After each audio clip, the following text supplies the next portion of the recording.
जी, अस्सलाम वालेकुम। मैं हूँ अवैस सलीम। मेरे साथ मेरे जो रेगुलर पैनलिस्ट हैं वकार गिलानी और जावेद रहमान तो हैं ही, लेकिन आज हमने एक और देरीना दोस्त जुल्करनैन ताहिर साहब को भी ज़हमत दी है।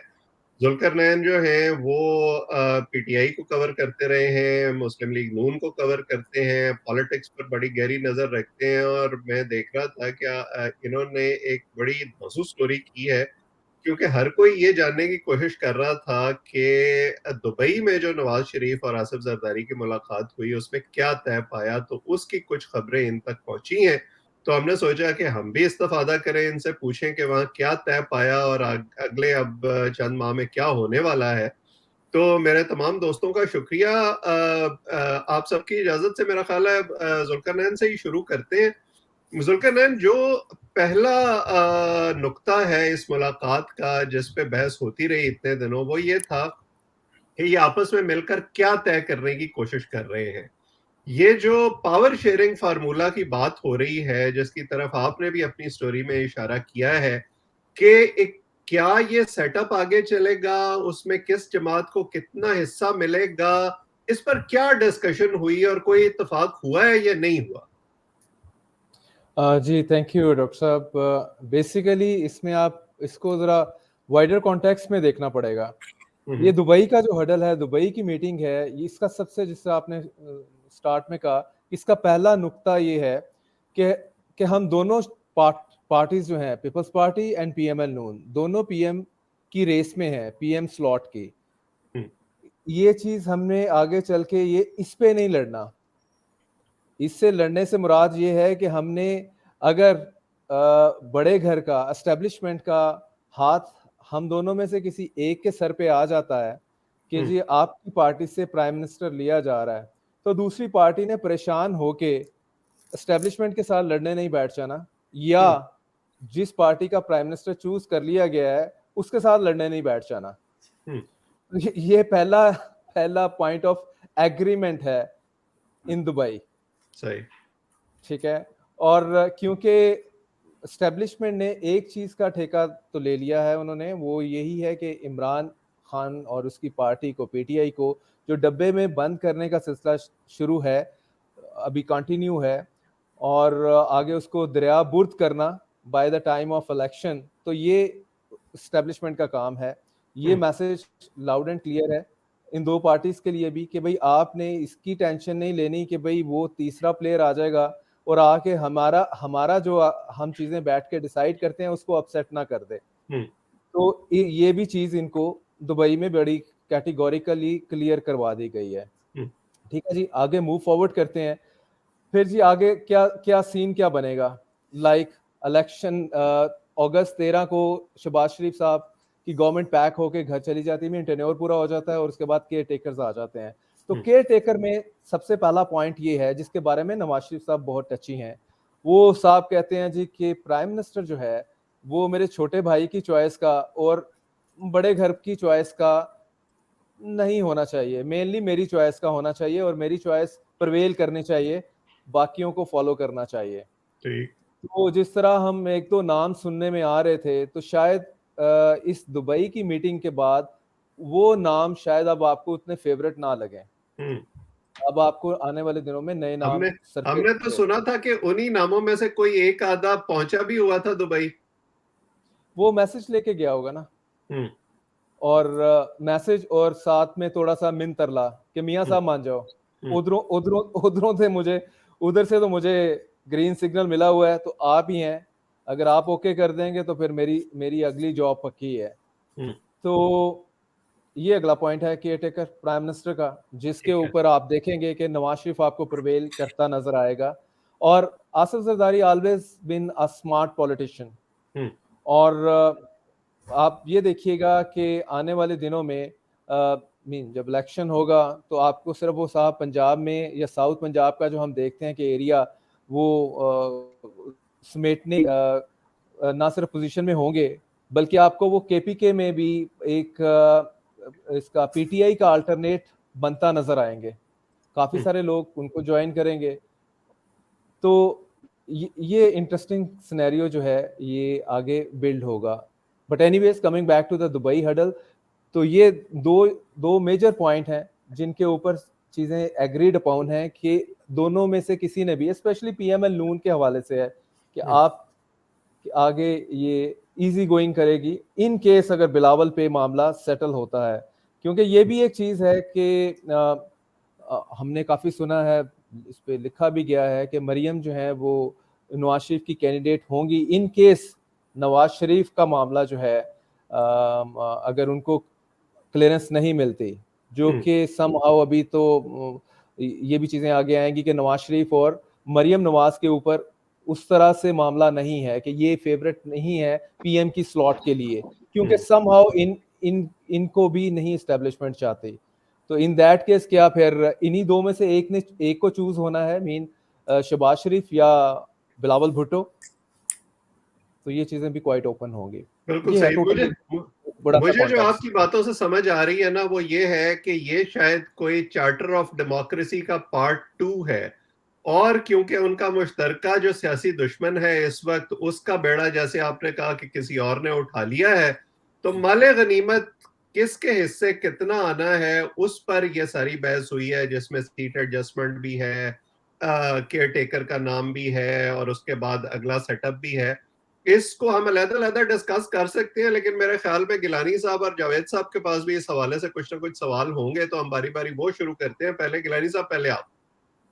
बहुत शुक्रिया वैद साहब, और बहुत अच्छा लगा जुल्करनैन साहब आपको देख के आज। तो मेरा ख्याल है कि मैं कोई तजिया नहीं करूंगा, कमोबेश अवैध साहब जो बातें हम पिछले प्रोग्राम्स में करते रहे हैं पीएमएलएन के हवाले से, पीपीपी के हवाले से और मिलिट्री एस्टेब्लिशमेंट के हवाले से, मेरा ख्याल है कि आप इस चीज़ की गवाही देंगे कि जुल्करनैन ताहिर साहब प्रैक्टिकली फील्ड में हैं और पीएमएलएन की बीट भी कर रहे हैं।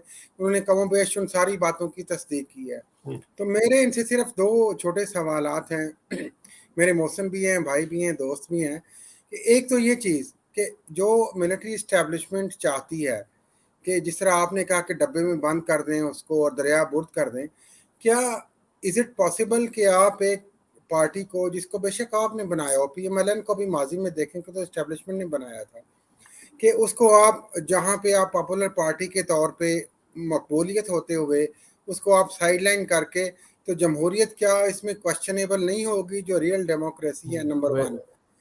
नंबर टू, मेरा क्वेश्चन आपसे ये है जुल्करनैन साहब कि ये जो आपने बातें की कि पीएमएलएन चाहती है और नवाज शरीफ साहब चाहते हैं कि हमारा प्राइम मिनिस्टर हो और मेरी चॉइस का प्राइम मिनिस्टर हो, ये बातें हम अवैध साहब के साथ कुछ प्रोग्राम्स में डिस्कस करते रहे कि जो पीपल्स पार्टी ने मेहनत की है शहबाज शरीफ को वज़ीर आज़म बनाने में, और उसके बाद पीपल्स पार्टी ने मेहनत की कि पीटीआई को उस मंजर आम से हटा दे और वोट ऑफ नो कॉन्फिडेंस बनाने में आसिफ जरदारी साहब का बड़ा अहम किरदार था। तो उस हवाले से फिर अगर पीपल्स पार्टी पीएमएलएन के आगे गिव इन कर देती है तो उसके पास क्या बचता है? तो ये मेरे दो बुनियादी क्वेश्चन हैं आपसे। जी, मैं पहला क्वेश्चन तो बड़ा इंटरेस्टिंग है, और बिल्कुल देखें, अगर पीटीआई को आप रिंग से बाहर उठा के फेंक देंगे तो उसका लीगल स्टेटस इलेक्शन का, उसकी लेजिटिमेसी क्वेश्चनेबल हो जाएगी। आप इंटरनेशनली कैसे सेल करेंगे कि जी ये जो मई 9 से पहले सबसे बड़ी पॉपुलर पार्टी, वो कहीं हमें मार्केट में नजर नहीं आ रही, इलेक्शन हो रहा है, इलेक्शन में हमें नजर नहीं आ रही। तो उसका मैं आपको बताऊं, सीनियर पीएमएल नून के लीडर से मेरी बात हो रही थी, वो कहते हैं कि जो अगला नैरेटिव आ रहा है ना, ये आपका जो क्वेश्चन है वे प्रिसाइजली उसी का ही आंसर है। वो कह रहे हैं कि जी वो उसमें पीटीआई को चांस दिया जाएगा, जाहिर है हाथ पांव, वो कहते हैं जिस तरह 18 में हमारे हाथ पांव बांधे, समहाउ वो कहते हैं जी कि 13 में पीपल्स पार्टी कहती है कि हमारे हाथ पांव बांधे। वो कह रहे हैं कि जी हाथ पांव तो पीटीआई के बंधे होंगे, इलेक्शन होगा उसमें पीटीआई के लोग भी होंगे, लेकिन पीटीआई उसमें सीटें नहीं निकाल पाएगी। फॉर एग्जाम्पल 15 से 20 सीटें हैं जो कि कोई रोल प्ले नहीं कर पाती, नेशनल असेंबली की मैं बात कर रहा हूँ। बन जाएगी जी जी, 15-20 सीटें, या अगर टू से अगर आप इसको 30 भी कर लें, जो कि इक्वेशन वही हाल जो 2002 के इलेक्शन के बाद मुशर्रफ के दौर में पीपल्स पार्टी और मुस्लिम लीग नून का हुआ था। जी जी, इवन 1997 में भी अगर देखें, एस्टेब्लिशमेंट ने पूरा 2/3 अक्सरियत दी थी नवाज शरीफ को, और 20 से 21 सीटें थी बेनजीर भुट्टो की, डिस्पाइट ऑल द पॉपुलैरिटी। लेकिन उसमें वो कह रहे हैं कि जी नैरेटिव क्या होगा, वो है $1 मिलियन थिंग। वो कहेंगे कि हमने ये एस्टेब्लिश कर देना है, उस वक्त सबने मिल मिला के सभी एक ही छतरी के अंडर होंगे कि जी लोगों ने गुस्सा निकाला है मई 9 का, और लेसन टीच किया है पीटीआई को। तो ये नैरेटिव बिल्ड करेगी प्राइमरीली पीएमएल नून, और इसको बाकी पार्टीज भी बाद में सभी इंडोर्स करेंगी कि जी ये हुआ क्या है। आल्दो के इनका लीडर चाहे वो जेल में होगा बाय दैट टाइम या चाहे बाहर हो, डिस्क्वालिफाइड हो, लेकिन इसकी पार्टी क्यों नहीं अच्छा कर पाई? क्योंकि लोग अवेयर हो गए, लोगों को में शऊर आ गया, और इतना शऊर आया कि उन्होंने इसको कंप्लीटली रिजेक्ट कर दिया। May 9 से पहले की पॉपुलर पार्टी बिल्कुल अनपॉपुलर हो गई। तो ये इस तरह का सिनेरियो बनेगा। आप नैरेटिव देखिएगा, आपको आने वाले दिनों में हर टीवी चैनल पे ये नैरेटिव बिकता हुआ मिलेगा। आप खरीदना चाहेंगे तो थोड़ा सा खरीद लीजिएगा। जी जी। और जावेद साहब, जी एक छोटा सा इनका जी आप पूरा कर लें, फिर जावेद साहब के पास जाते हैं। और मेरा दूसरा क्वेश्चन भी, इसका भी जवाब दें कि पीपल्स पार्टी को क्या मिलेगा फिर? जी पीपल्स नहीं पीपल्स पार्टी, जी मैं आपको बता रहा हूँ। पीपल्स देखें, ये अब वही है जो जिस तरह वैसे सब कह रहे थे माले गनीमत है। भाई माले गनीमत तो अपने अपने जोरों बाजू के ऊपर लेना है ना, किसने लॉयंस शेयर किसने लेना है। तो ये मार्केट ओपन है, यही तो मैं आपको बता रहा हूँ। दुबई हडल में पहला नुक्ता जो एग्रीमेंट का है वो ये है कि हमने आपस में लड़ना नहीं है। इसे kind of charter of democracy 2 है कि हमने at the end of the day, अगर आप मैनेज कर गए, आप प्राइम मिनिस्टर ले गए आप, ठीक है, इसका मतलब ये नहीं है कि आप दूसरी पार्टी के साथ कंप्लेन करना शुरू कर दें। पीपल्स पार्टी ने जितनी मर्जी मेहनत की है, अगर समहाउ स्मार्ट वर्क कर गए। देखिए यहाँ पे पॉइंट ऑफ डिसएग्रीमेंट क्या आएगा कि नवाज शरीफ एस्टेब्लिशमेंट से कहते हैं कि नहीं जी, अब मेरा अगला प्राइम मिनिस्टर का कैंडिडेट शहबाज शरीफ नहीं होगा, बल्कि मरियम नवाज होगी। तो आपका यहाँ पे कॉन्फ्लिक्ट आ गया फौरी एस्टेब्लिशमेंट के साथ, और उसके बाद पंगा पड़ गया। तो अल्टीमेटली चॉइस जो है वो आपके बिलावल बन जाएंगे। फिर उसको कैसे बनाना है वो मेहनत कर लेंगे फिर एस्टेब्लिशमेंट वाले। तो अभी तो बिल्कुल नहीं, Peoples Party totally in the ring है और टोटली फेवरेट है to grab the prime minister slot. सही जी रहमान साहब, ये दुबई हडल की जहां बात होती है वहां उसके अंदर ये कहते हैं कि निगरान हुकूमत से मुतल्लिक भी काफ़ी बातें हुई हैं, और निगरान हुकूमत के केयर टेकर पीएम से रिलेटेड कुछ जर्नलिस्टों के नाम हैं कि वो बन सकते हैं, और उसके अलावा कोई लेडी इस दफ़ा केयर टेकर प्राइम मिनिस्टर पहली दफ़ा उसके भी बनने के चांसेस, ऐसी बात भी चल रही।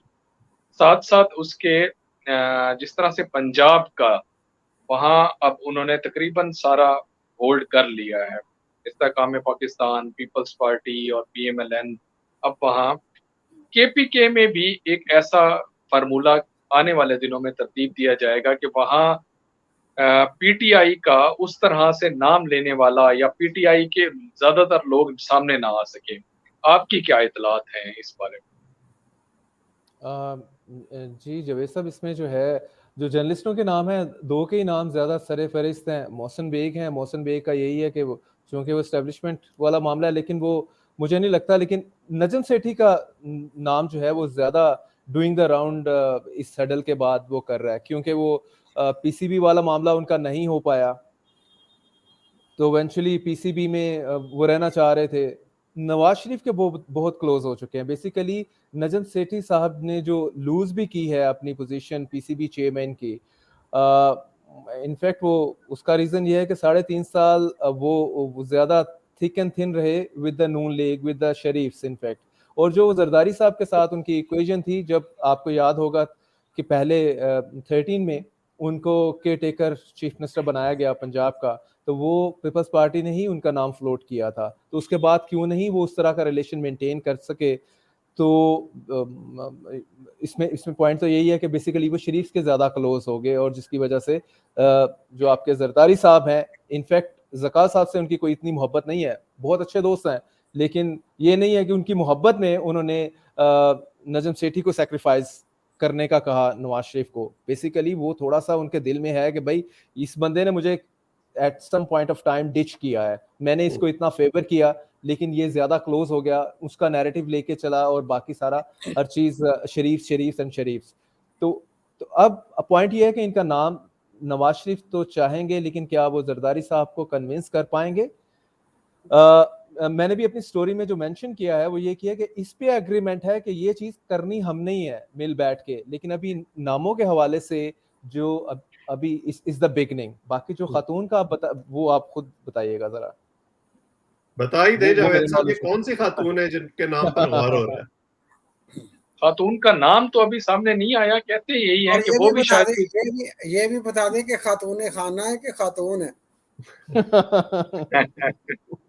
कहते हैं कि खातून जिसका नाम है वो भी शायद कोई जर्नलिस्ट ही हो। इस दफा कहते हैं कि कुरा जो खुलना है वो कोई जर्नलिस्ट का के नाम ही खुलना है, ये केयर टेकर प्राइम मिनिस्टर का। और इसके साथ साथ अपना मैं ये भी एक आपसे बात की थी कि केपीके के अंदर भी पंजाब वाला फार्मूला लगने वाला है, वहां भी अखाड़ पिछाड़ अब शुरू होने वाली है। वहां भी उसी तरह से जिस तरह से हमने पंजाब में देखा, वहां अब अनकरीब ईद मिलन पार्टी और उसे कह सकते हैं कि ईद मिलन कम पॉलिटिकल पार्टीज का सिलसिला शुरू होना है केपीके और पंजाब के अंदर। तो उसके अंदर हमारी ये रिपोर्ट्स हैं कि पीटीआई का जिस तरह से यहाँ सिलसिला रहा, वहां भी किला कुमा वहां उधर होगा। आप इसके बारे में क्या कहते हैं? लेकिन इससे पहले मैं सिर्फ ये बात करना चाह रहा हूँ कि इसी को कहते हैं इंडिपेंडेंट जर्नलिज्म, कि देखिए आप केयर टेकर प्राइम मिनिस्टर बन जाएं, न्यूट्रल हो जाएं, तो यही तो इंडिपेंडेंट जर्नलिज्म है पाकिस्तान में जनाब। देखें कि हाजी साहब का नाम नहीं लेना चाह रहे शायद। देखें केपीके में जवेद साहब, बिल्कुल केपीके में जो इस टाइम लोग अंदर हैं, लाइक मोहम्मद अली मोहम्मद हैं। परवेज खटक से शुरू कर लें कि परवेज खटक बड़ा इंपॉर्टेंट तो किरदार अदा करेंगे। हाँ जी, परवेज उसी खटक बात पर तो उनको शो कॉज नोटिस भी हुआ ना कि वो लोगों को तोड़ने की कोशिश कर रहे हैं। हाँ जी, हाँ जी, समझे, he is out of the PTI at the moment. और आगे जो आप बता रहे हैं वो राउंड बिल्कुल शुरू होगा, लेकिन केपीके में उस तरह का शायद सीन ना बन पाए जो पंजाब में हो चुका है ऑलरेडी। आपने 130 former law makers, MNS, MPS, PTI के जो जिसे कह लें कि एक उसका साइज ह्यूज है, वो शायद उतना ह्यूज साइज आपको केपीके में ना मिल पाए। लेकिन उसका मैंने आपको बताया ना कि आगे आपको और उसमें एस्टेब्लिशमेंट इतनी कोई ज्यादा वरीड भी नहीं है कि बड़े नाम नहीं भी आएंगे, नेवर माइंड। देखें जो प्लान ए है उसको उन्होंने एग्जीक्यूट करना है, उस पे वो कह रहे हैं कि कोई अनसीन फैक्टर्स आ जाते हैं तो प्लान सी आ जाता है, या इस वक्त उसके बाद माइनस वो इमरान करना है हमने, चाहे आगे कोई भी आ जाए। जी जी, मोइनस इमरान तो अंडरस्टूड है जी, दैट्स बीन पहले हम कह रहे थे कि राइटिंग ऑन द वॉल है, अब तो राइटिंग ऑन द वॉल नहीं, अब तो it's been written on the wall, तो हो उसमें चुका है एक वो। और चीज बता देना जुल्करनैन, अब देखें ये सारी जो हम डिस्कशन कर रहे हैं ये मुस्लिम लीग नून और पीपल्स पार्टी को सामने रख के कर रहे हैं। जी जी, ये दोनों जमातों के हामी भी जानते हैं कि ये आइडियोलॉजिकली एक दूसरे से अलाइन नहीं करते, सिर्फ एक मुश्तरका सियासी दुश्मन के वजह से ये इस वक्त इकट्ठे हुए हैं। जब चार्टर ऑफ डेमोक्रेसी पहली दफा हुआ था तो उस वक्त जनरल मुशर्रफ की वजह से हुआ था। एक वेरिएबल इस वक्त इस्तेहकाम पाकिस्तान पार्टी का भी है और वो प्रमोट कर रहे हैं कि जी हमारे तो उम्मीदवार जहांगीर तरीन होंगे। अगर फर्ज करें इनकी आपस में नहीं बनती किसी वजह से, तो क्या डार्क हॉर्स जहांगीर तरीन हो सकते हैं अगले सेटअप में, और क्या इसकी वजह से इमरान खान का भी कोई फायदा हो सकता है? मुझे इजाजत दें एक मिनट, अगर इससे पहले मैं केपी की बात कंक्लूड कर लूं, दो बातें सिर्फ करके ब्रीफली, कि जुल्करनैन तार साहब भी इस पे इनपुट दे दें।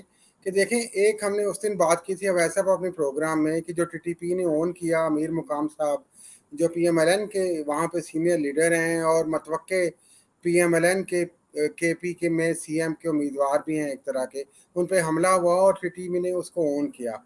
मेरा ख्याल है कि अगर पीपीपी चाहती है, जुल्करनैन साहब इस पे ब्रीफली अब बता दें, फिर आप डार्क हॉर्स पे आइएगा, कि अगर पीपीपी चाहती है कि केपी में कुछ सीटें जीते, क्या आप नहीं समझते उनको आफ्ताब शेरपाव के साथ दोबारा इल्हाक कर लेना चाहिए या उनके साथ कोई एग्रीमेंट कर लेना चाहिए ताकि वहाँ पे कुछ उनकी पोजीशन स्ट्रेंथन हो जाए? वेरी मच लाइकली ये सारा आप सीन देखेंगे, फर्दर अलायंसेस आप बिल्कुल देखेंगे, जो इस पे बात हो रही है ना ऑलरेडी कि सीट एडजस्टमेंट्स वगैरह, ये सारी आगे आगे सारी चीजें माइनस पीटीआई, यही तो सीन बनेगा आपके सामने। क्योंकि इतने जबरदस्त किस्म का तो फाइट हम उसमें जिसे कह रहे हैं इलेक्शन रिंग में तो हम देखने, वो जिस तरह होता है ना WWF की जो रेसलिंग होती है, वो ज्यादातर नूरा कुश्ती हो रही होती है। तो पॉइंट इसमें ये देखें कि सारे सीन में अभी भी पीटीआई का वोट बैंक टूटा नहीं है, फ्रैंकली स्पीकिंग। तो लेकिन जिस तरह से उसको फ्रैक्चर कर दिया गया है, उसकी हड्डियां तोड़ दी गई हैं या तोड़ने का प्रोसेस जारी है, और कल को अगर आपको टिकट मिलेगी तो आप इलेक्शन कमीशन में जाके कागजात बाद में जमा करवाएंगे और आपके घर कोई आ जाएगा। तो ये चीजें तो हमें पता है ना, तो इसलिए आगे आगे वाले सीन में मुझे यही लग रहा है कि सारी चीजें बैठ के ये इस इन्हीं हडल्स में, इन्हीं मीटिंग्स में, इसी ड्राइंग रूम में, और जो मेन प्लेयर हैं, जो चीजें जो चेस बोर्ड लगाते हैं, वो मेरा ख्याल है कि उन्होंने ही डिसाइड करना होगा at the end of the day. और बस एक मेरा इसमें ख्याल जो है कि आप जो कहना चाह रहे हैं कि ये नूरा कुश्ती नहीं है, ये हुरा कुश्ती है। तो हुरा कुश्ती तो चलती रहेगी। अब आप काइंडली डार्क कास्ट पे बताएं जी कि जी जहांगीर ये तरीन साहब का क्या स्कोप है। ये देखें, ये बड़ा बड़ा मजेदार है, बल्कि मैं तो आपको सजेस्ट करूंगा, आप लोग ही आप इसमें करते हैं तो ये पूरा डिजर्व करता है पूरा एक प्रोग्राम इन पे करने का। इस पे मीडिया नहीं अभी बात कर रहा, मुझे नहीं समझ आ रही। ये वाकई डार्क हॉर्स है। इसको भाई ये इसे किंग्स, इसको लेबल क्या कर रहे हैं आप? किंग्स पार्टी कर रहे हैं ना, तो किंग कौन है? तो भाई इनको शेयर मिलना है आगे, ये मुंह उठा के तो नहीं आ रहे इसमें। जिस तरह शाह महमूद कुरैशी साहब तो कहते हैं जी पहले दिन ही ये पार्टी डेड हो गई, वो पता नहीं किस दुनिया में रह रहे हैं इस चीज को लेके। भाई ये सारे इकट्ठे करके किसी एक उसमें जहांगीर तरीन ने आगे जो सारा एक पूरा का पूरा, जैसे क्या कहते हैं जी, पूरा बुके जो है तैयार किया है, और जिसके कहने पे किया है, और इसमें मजीद लोगों ने आगे ज्वाइन करना है। तो ये क्या मतलब, ये सारा कुछ शेयर कर लेना है पीपल्स पार्टी और पीएमएल नून नहीं, तो इसका कोई नहीं रोल होगा। You never know, dark horse है, यू नेवर नो कि पंजाब। ताहिर साहब, ये भी क्या बुके है जिसमें फयाज चौहान जैसे खूबसूरत फूल हैं? वो तो उस तरह के बहुत सारे खूबसूरत फूल आपको इसमें मिलेंगे, वो ये मैटर नहीं कर रहा। मैटर ये कर रहा है कि ये इसको किंग की कितनी ज्यादा ब्लेसिंग हासिल होगी। अभी उन्होंने इसका एक्सपेरिमेंट किया है, आगे चल के अब ये जलसे जुलूसों में जलसे जुलूस करेंगे, मीन रैलीज करेंगे, और कितना पॉलिटिकल वो सीन जनरेट कर पाते हैं। और at the end of the day अगर पंजाब में एक चीज डिसाइड हो गई कि हमने पंजाब नून का नहीं है, फॉर एग्जांपल पंजाब में जो गवर्नमेंट आएगी वो पीपल्स पार्टी और आईपीपी इस्तेकाम पाकिस्तान आपस में शेयर करेंगी, तो ये तो यू नेवर नो कि कल को बुजदार जो है वो आईपीपी से आ जाए, जो आपके अलीम खान की पुरानी ख्वाहिश है वो इवेंचुअली अब पूरी हो जाए, और ये अभी तक उन्हीं के फेवरेट हो। ये सारे फार्मूलाज जो है वो अभी इवॉल्व हो रहे हैं। हम अपने इख्तिताम की तरफ बढ़ रहे हैं। जावेद साहब, आखिरी सवाल आप करें, फिर हम इसको रैप अप करें। बस मैं एक छोटा सा कमेंट करूंगा इसके अंदर के, ये जिस तरह से मुख्तलिफ वेरिएबल्स का जिक्र कर रहे थे जुल्करनैन साहब, एक उसके अंदर एमक्यूएम ने भी दुबई हडल के अंदर अपना साथ एक हिस्सा डाला है। अब उनका यहाँ आना बड़ा इंपॉर्टेंट है। ये देखें कि उनको भी नजर आ गया कि अगला जो सेटअप है उसमें हम कोलिशन गवर्नमेंट का हिस्सा अगर बनेंगे, अभी से इनके साथ ये जो पावर शेयरिंग हो रही है, सीट एडजस्टमेंट हो रही है, सारे मामलात हो रहे हैं, तो हमें भी वो जाके पहले से बात कर लेनी चाहिए। तो वहाँ उनका जाना, नवाज शरीफ साहब के साथ उनका कांटेक्ट होना, ये बड़ा इंपॉर्टेंट है। इससे ये नजर आता है कि आने वाला जो सेटअप है, जिस तरह जुल्करनैन साहब ने बताया कि आपस में नहीं लड़ाई करनी, हमने इत्तेफाक से आगे चलना है, और अगली गवर्नमेंट में हमने इकट्ठे बैठ के इस चीज को आगे लेके जाना। बिल्कुल सही। और अब हम आपका कोई लास्ट कमेंट है जुल्करनैन? आप इमरान के हवाले से, इमरान का थोड़ा सा आपके व्यूअर्स के हवाले से बताता चलूं कि वो सोच रहे होंगे कि खान साहब किधर हैं आजकल। देखें, खान साहब को अभी तो उन्होंने जाहिर है यूट्यूब पे ही महदूद रख दिया है। कुछ अर्सा पहले तो आपकी बड़ी फ्रीक्वेंटली मुलाकातें भी हो रही थी उनसे। बड़ी फ्रीक्वेंट मुलाकातें हुई हैं। और 9 मई के बाद तो अब देखें वो practically Imran Khan is under house arrest, अगर आप प्रैक्टिकली देखें, प्रैक्टिकली कह लें या वर्चुअली कह लें। तो अभी देखें 2-3 उनको लेके प्लान्स हैं। लाइक फर्स्ट के देखें वो प्रोग्राम अभी डेफर कर गया कि इनको अरेस्ट करना था अंडर आर्मी एक्ट, और उसी के तहत इनको ट्राई करना था, वो डेफर कर गया अभी वो। और बल्कि वो मुझे तो लगता है काफी उसमें अच्छा, किसी अच्छे ब्रेन ने काम रोल प्ले किया है कि भाई बेटर यही है कि पार्टी को फ्रैक्चर करो और इन साहब को उसमें ना लेके जाओ, क्योंकि दीवारों से सर टकराने दो इन्हें। तो अभी एक ये भी हम सुनने में आ रहे थे ना कि शायद हम इलेक्शन जो है, नून लीग कह रही है कि उस वक्त तक हमने नहीं लड़ना जब तक इमरान को आप डिस्क्वालीफाई नहीं कर लेते या इसको आप जेल में नहीं साहब को भेज देते, तो चाहे मार्च आ जाए, मार्च तक का टाइम मिल जाए। अगले तक का।